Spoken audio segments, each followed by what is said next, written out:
Já imaginou se com a doação de apenas uma pessoa, vários pacientes que aguardam por um transplante de córnea pudessem voltar a enxergar?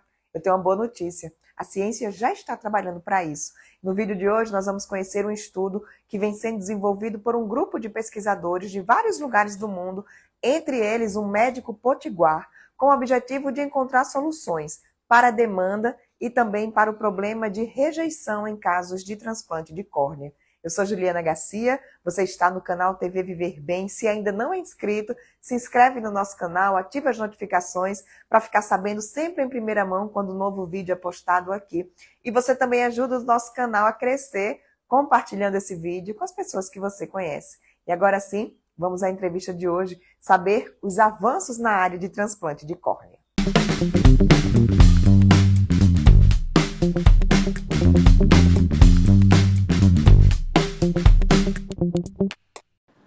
Com a pandemia, as filas das centrais de transplantes cresceram muito, tem muita gente esperando pela doação de uma córnea. Nós vamos falar sobre transplante de córnea, na verdade, sobre inovação nessa área. Estou recebendo aqui o Dr. Francisco Hiroshima, oftalmologista, cientista também, e vamos falar exatamente sobre esse estudo que englobou um grupo de oftalmologistas, né, doutor Hiroshima? Para Isso. exatamente, eu estou dizendo assim, multiplicar essa córnea doadora para atingir outros doadores. Fala um pouquinho desse estudo e o que é que vocês encontraram nessas pesquisas. Bom dia, Juliana, e a quem nos assiste.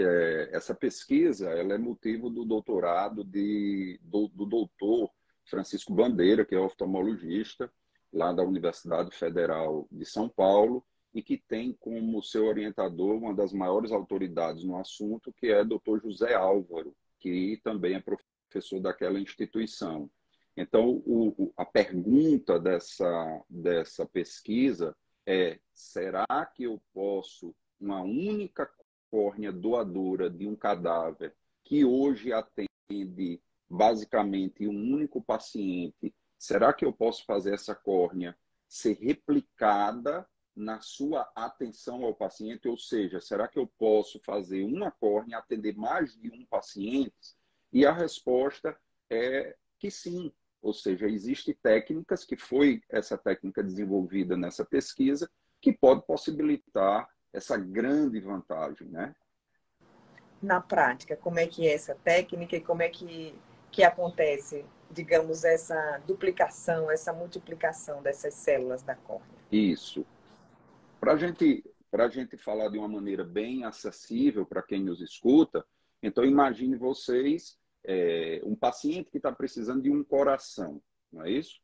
Então, o paciente que precisa de um coração, eu tenho que ter um doador que faleceu para que ele doe esse coração e eu receba.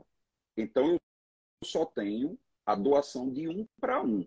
Não tem outra maneira que não seja dessa forma. Então, na córnea, a coisa é semelhante.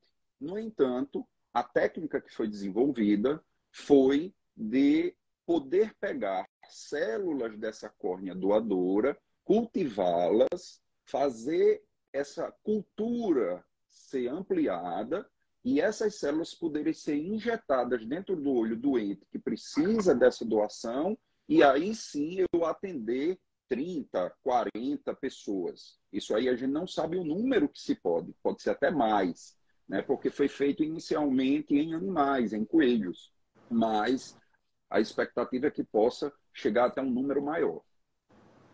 Doutor Hiroshima, isso quer dizer, foi feito em coelhos. Tem previsão para esse estudo também começar a ser realizado em humanos?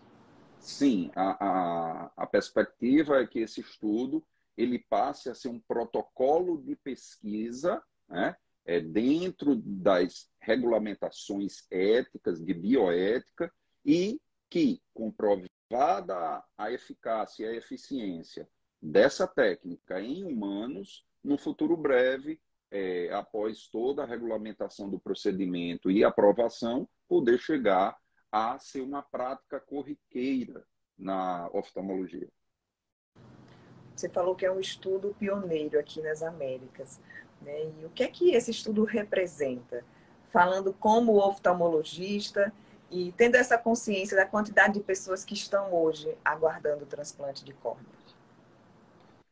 Uma coisa muito importante, Juliana, e que as universidades internacionais já detectaram, é que a multidisciplinaridade, ou seja, a atuação de vários profissionais de diferentes áreas e de diferentes localidades e de diferentes países, fazem o impulsionamento da ciência. Então, isso foi um trabalho que foi realizado em parceria com a Universidade Federal de São Paulo, com a Universidade de Barcelona, o Banco de Olhos de Barcelona, né? Dr. Francisco Bandeira tem passagem também por Singapura.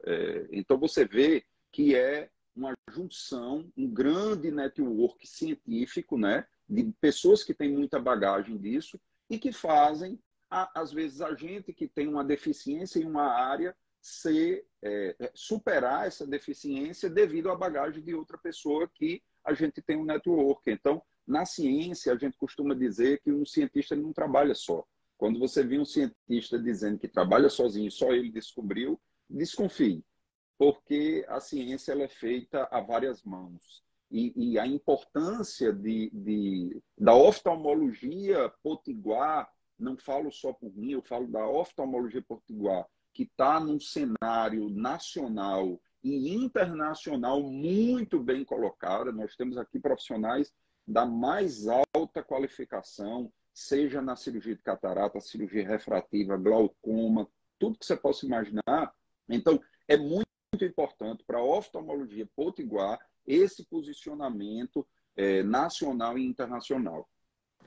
Você falou que esse tratamento substituirá, né, no caso, o transplante da córnea em determinadas doenças. Quais são os casos que poderão ser tratados com esse tratamento? Muito boa a sua colocação. Juliana, você sabia que a córnea é o principal órgão transplantado no Brasil e no mundo? Eu vou dar um número aqui que você e quem nos escuta talvez vá ficar assustado.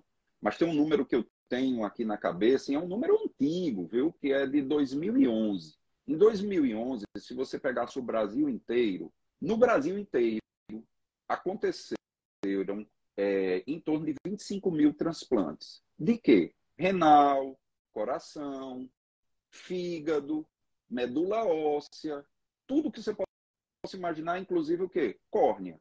Desses 25 mil transplantes, 14 mil, um pouquinho mais, 14.800 e pouco, foi só de córnea. Então você veja o tamanho do transplante de córnea, como ele representa uma fatia muito grande do montante de transplante. Então é uma fila muito grande, não é? Uma demanda muito grande. Então,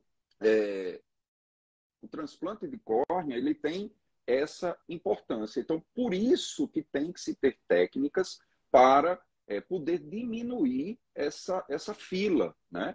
E fazer a pessoa voltar ao seu trabalho, voltar à sua atividade laborativa, vamos dizer assim, né?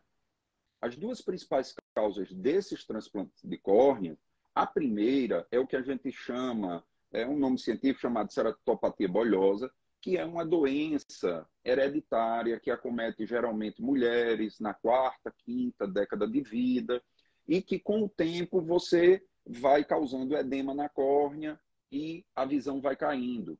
Isso pode, a perda da visão pode ser acelerada numa realização de catarata em que essa doença não seja vista. Ou mesmo que seja vista, o oftalmologista tenha todo o cuidado, mas devido à doença, o paciente opera de catarata e depois de 1 ano ou 2 começa a perder a visão. E não é por erro médico, não é por nada, é apenas pela doença que o paciente já tinha. E isso, às vezes, o paciente confunde com erro médico. Não, é uma doença hereditária que o médico tomou todo o cuidado para operar, mas a gente sabe que com 1 ano ou 2 anos isso pode acontecer. E são nesses casos que são, na fila de transplante, às vezes os mais frequentes, que a técnica do estudo entra muito bem. Ou seja, o problema está na face interna da córnea, certo? Então, para que eu tirar a córnea toda, se eu só tenho um problema na camada interna dela? E aí a técnica é justamente para isso. É pegar sementes, que seriam as células endoteliais de um doador. Essas sementes são replicadas, elas crescem e eu pego um pouquinho dessas sementes e injeto por um orifício milimétrico no olho do paciente para que essas células fiquem aderidas na face interna da córnea e aí restaure a função saudável da córnea. Então, nesses casos que representa, às vezes, a primeira ou a segunda causa dos transplantes, é aí que a técnica entra. A técnica vai mudar? Questão de rejeição, você já me explicou que a rejeição do transplante de córnea é bem menor, mas com essa técnica, essa rejeição também será reduzida? O transplante de córnea hoje, ele representa, além de ser o transplante mais realizado no Brasil e no mundo, ele representa o transplante de menor rejeição. No entanto, ainda há rejeição, principalmente nos retransplantes. Ou seja, eu fiz um transplante, não deu certo, por algum motivo, e eu vou ter que retransplantar, isso aumenta a chance de rejeição. No entanto, o transplante endotelial, que é esse que a pesquisa trabalhou, ele se reveste de menor rejeição. Então, a pesquisa também está trabalhando com uma técnica que também representa menor rejeição. Então, são vantagens que são agregadas o fator de poder uma única córnea atender a mais de um receptor, ainda reduzindo ainda mais a rejeição do transplante de córnea. Fantástico. Doutor Hiroshima, parabéns, né, por fazer parte desse projeto e você que defende tanto essa questão da inovação na medicina. Olhando aí para o futuro, né, a gente pode sonhar com muitos tratamentos como esse, muita evolução e vida longa para a população, se Deus quiser. Com certeza. Vamos trabalhar para isso.